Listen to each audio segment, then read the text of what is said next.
The invitation wasn't meant as kindness, it was bait. They wanted to see me broken, still that awkward girl they tormented. But when my helicopter landed on their venue's rooftop, and I stepped out in Valentino with my husband, their champagne glasses froze mid-air. This is how the loser won. Before we dive into this jaw-dropping story of revenge and redemption, smash that subscribe button right now. This isn't just another transformation story. This is about crushing every person who ever underestimated you. Stay until the very end, because the final twist will make you want to stand up and cheer. Now let me take you back to the hell that started it all. My name is Amelia, and 10 years ago I was the girl everyone loved to hate. I'm not exaggerating when I say my high school years were a living nightmare. Picture this. A 16-year-old girl, overweight, wearing clothes that belonged to her dead mother, thick glasses held together with tape, and carrying the weight of a world that had already beaten her down before she even got to homeroom. My mother died of cancer when I was 15. My father had abandoned us when I was 10, and the last I heard, he was serving time in prison for theft. I lived with my aunt, but calling her a guardian would be generous. She was an alcoholic who spent my Social Security checks on vodka and lottery tickets. I worked night shifts at a greasy diner just to afford food and basic necessities. I was surviving, not living, and everyone at school knew it. Jessica Warren was the queen of our school, beautiful, rich, and cruel in ways that still make my stomach turn. She had this ability to find your deepest insecurity and weaponize it with surgical precision. Her boyfriend, Brandon Cole, was the star quarterback, tall, handsome, and just as vicious when he wanted to be. And then there was Whitney Parks, Jessica's loyal sidekick, who would do anything to stay in her good graces. The cafeteria incident happened on a Tuesday. I remember because Tuesdays were when they served the only decent meal I could afford with my lunch voucher. I was carrying my tray, trying to be invisible like always, when Jessica stuck her foot out. I went flying. Food exploded everywhere, spaghetti in my hair, sauce on my clothes, and the sound of 200 students laughing. But it got worse. Someone recorded it. By the end of the day, the video was everywhere with the hashtag #FatAmelia trending locally. I couldn't escape it. Even at my diner job, customers would recognize me and snicker. Then came the locker room horror. Whitney started a rumor that I had diseases. Within days, someone spray-painted "diseased cow" across my locker in bright red letters.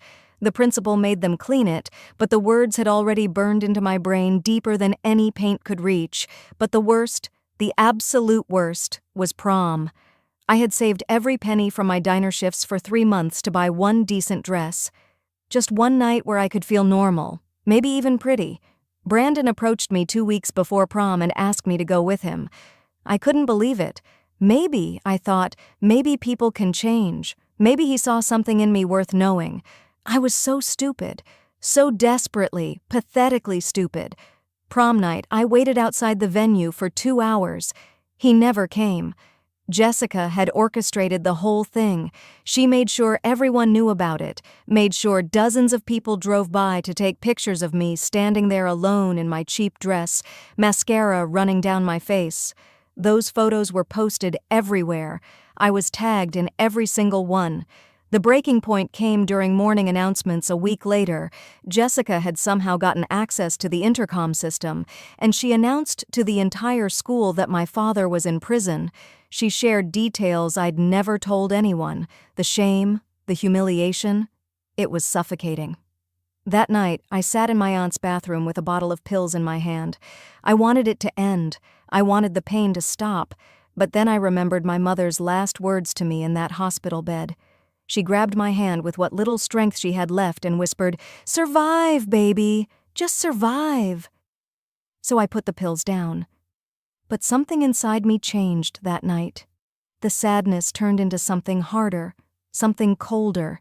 It turned into fury. Graduation day was Jessica's final performance. During the unofficial ceremony in the parking lot, she handed out joke awards. Mine said, "Most likely to stay a loser forever." Brandon poured beer on my head while everyone laughed and cheered. I stood there, soaking wet, and made a silent vow. I would destroy them. Not with violence, not with cruelty, but with something they could never touch: success.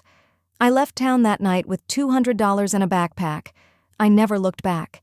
Community college was my starting point. I worked 3 jobs: the diner, a grocery store, and cleaning offices at night. I slept 4 hours a night if I was lucky. But I was hungry. Not for food, though I lived on ramen and gas station coffee. I was hungry for more. I taught myself coding through free online courses. I learned graphic design, digital marketing, social media strategy. Every skill that could make me valuable, I absorbed like my life depended on it. Because it did. My first client paid me $500 to build a website for their small business. I reinvested every penny. Then came another client and another. By the time I was 22, I was running a small digital marketing agency from my tiny apartment. I had 2 employees and big dreams. Then I landed the client that changed everything, a struggling Fortune 500 company that needed a complete digital overhaul. My campaign for them went viral. Their stock jumped 40% in 3 months. Suddenly, I wasn't just Amelia, the girl from nowhere. I was Amelia, the marketing genius. My phone wouldn't stop ringing. Companies I'd only dreamed about were begging to work with me. By 25, my company was valued at $30 million. Tech magazines started calling me the Phoenix, the girl who rose from ashes. That's when I met Christopher Hayes. Christopher was at a tech conference where I was giving a keynote speech about overcoming adversity. I didn't know he was in the audience. I didn't know that this devastatingly handsome British billionaire, worth nearly $4 billion, was watching me. After my speech, he found me backstage. His first words were, "I don't invest in companies, I invest in warriors, and you, Amelia, are a warrior." Christopher was an orphan. His parents died in a car accident when he was 8, and he'd built his entire empire from nothing. He understood hunger. He understood pain. He understood what it meant to claw your way up from hell. Over the next few months, he pursued me relentlessly but respectfully. He wanted to invest in my company, but more than that, he wanted to know me. I resisted at first. I was too focused on my plan, my revenge. But Christopher saw through me. He hired a private investigator and discovered my past. When he confronted me with it, I expected pity. Instead, he said, "You're building an empire to prove something to ghosts. Build it for yourself." That night, I cried for the first time in 8 years. And somewhere in that breakdown, I fell in love with him. 6 months later, he proposed with an 18-carat pink diamond on the rooftop of my company headquarters. We got married in Paris in an intimate ceremony that felt like a dream. Our companies merged, creating a combined worth of $500 million. I was personally worth $180 million. I had everything I'd fought for. But there was still one thing left undone. I hired a private investigator to find everyone who had hurt me. The report came back, and it was almost too perfect.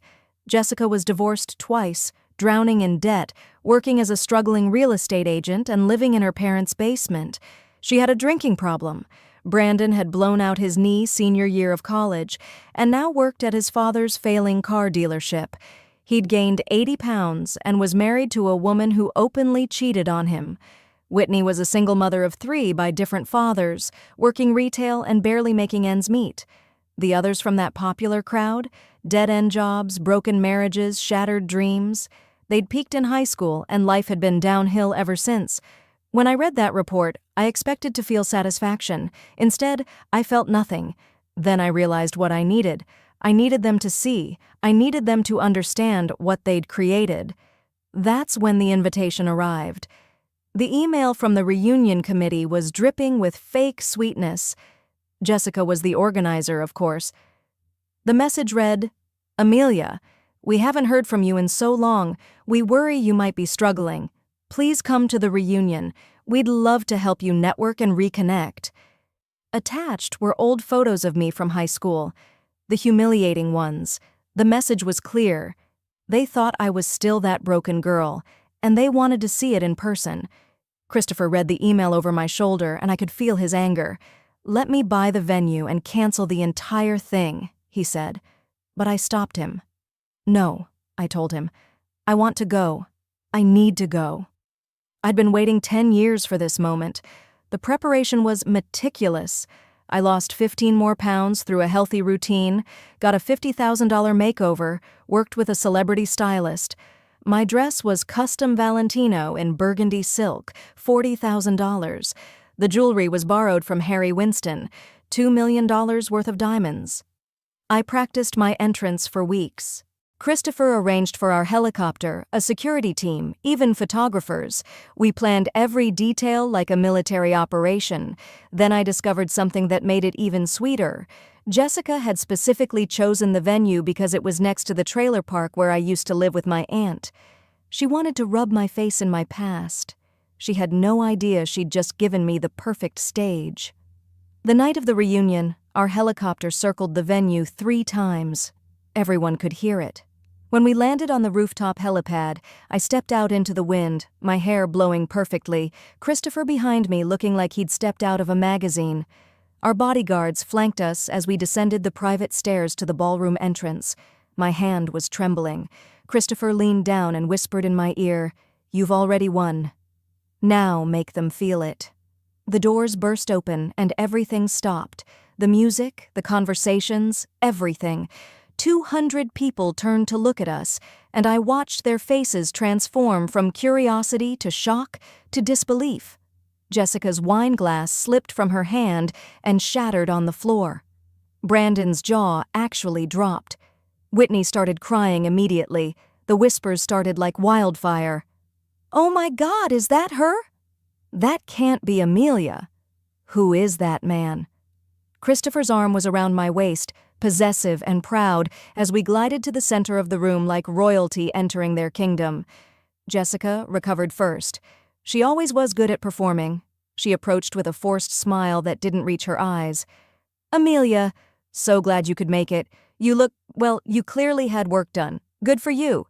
She was trying to undermine me, to plant seeds of doubt in front of everyone. "So what are you doing these days? Still working at that diner?" Her friends snickered. I just smiled calmly and said, "Jessica, you look exactly the same." The room understood the insult immediately. Christopher stepped forward and extended his hand. "I'm Christopher Hayes, Amelia's husband." Someone gasped. "The Christopher Hayes? The billionaire?" Jessica's face crumbled. Brandon pushed through the crowd, his beer gut prominent, trying to act friendly.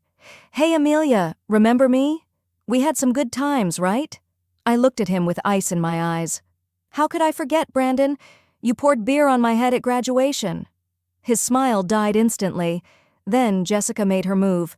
She rushed to the laptop controlling the projector and started a slideshow. "Let's take a trip down memory lane," she announced, her voice shaking.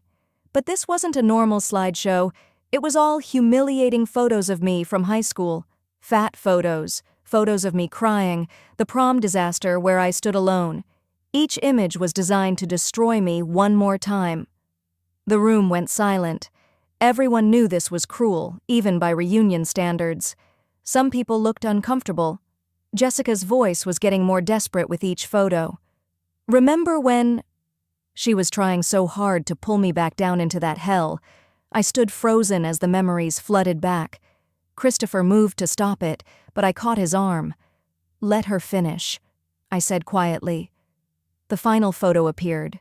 Me at prom, alone and crying. Jessica turned to the crowd with false sweetness.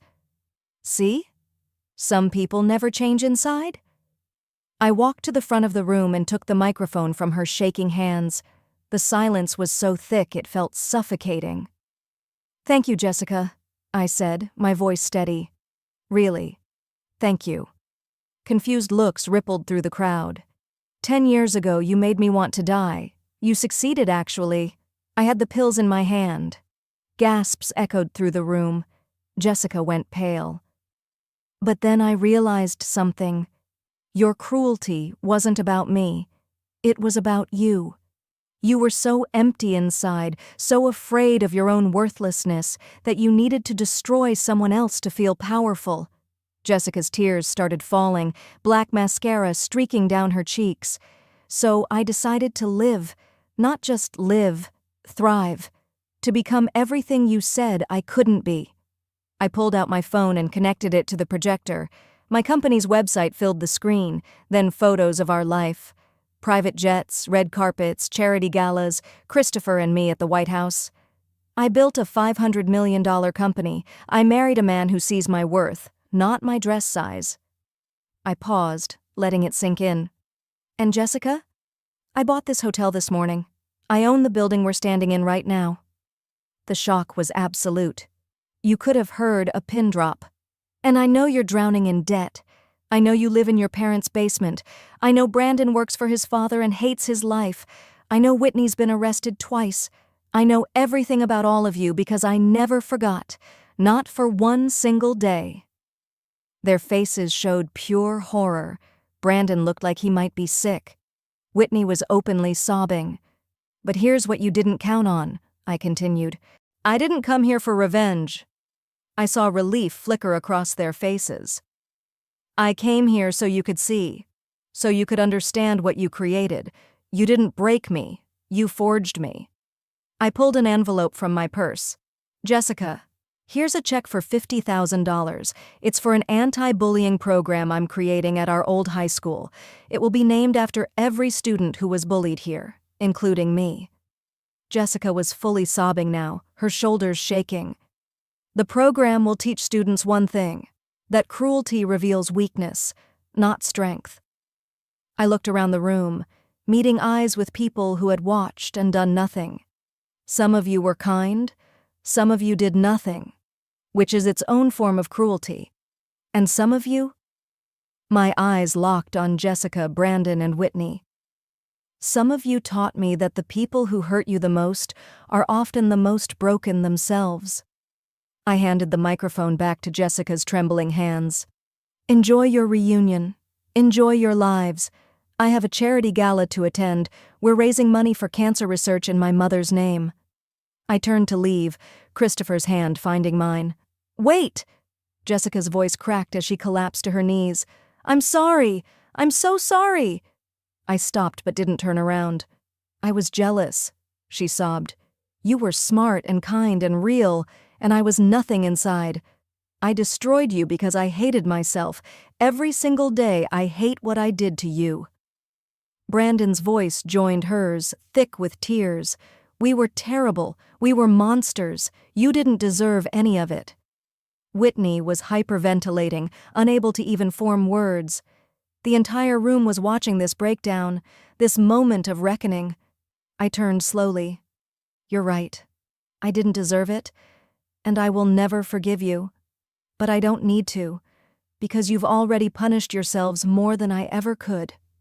I looked at each of them one last time.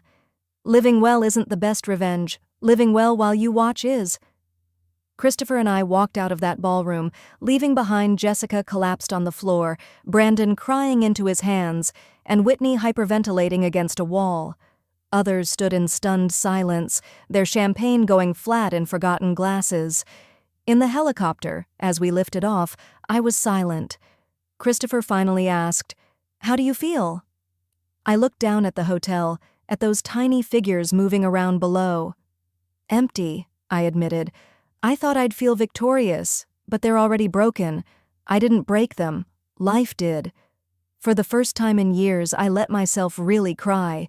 Not tears of pain, but tears of release. I wasted so much energy hating them, I said, and they're just pathetic. Christopher pulled me close. So what now? He asked. I wiped my eyes and looked at him. Now I let it go. Really let it go. 3 months later, I received an email from Jessica. The subject line read, "I don't deserve your time." I almost deleted it, but something made me open it. She'd enrolled in therapy, gotten sober, and was working 2 jobs to pay off her debts. She wasn't asking for anything from me. The email simply said, "I'm trying to be better, not for you, for the girl I destroyed inside myself when I destroyed you." I sat with that email for a long time. It didn't excuse what she'd done. Nothing could. But it explained it. Jessica had been a victim, too, of her own insecurity, her parents' impossible expectations, society's pressure to be perfect. Understanding didn't mean forgiving, but it meant I could finally close that chapter. The anti-bullying program launched 6 months after the reunion.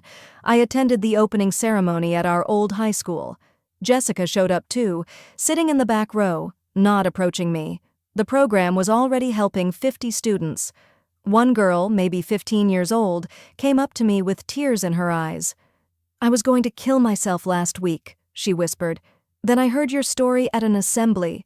I'm still here because of you." I broke down right there in front of everyone. All the pain, all the suffering, all those years of hatred, they suddenly had meaning. My cruelty had created compassion. My suffering had given me the strength to save others. Now, sitting in our home, a sprawling estate that feels more like a sanctuary, I'm 6 months pregnant. Christopher asks me sometimes, "Was it worth it? All the pain to get here?" I look at my life now. A husband who loves me unconditionally, a baby on the way, a purpose that extends beyond revenge, and peace, real peace. Every single second of suffering brought me here, I tell him, to this. So yes, it was worth it. My phone buzzes with a message from Jessica asking if she can volunteer at the program. I smile and reply, yes. Everyone deserves a second chance to be better.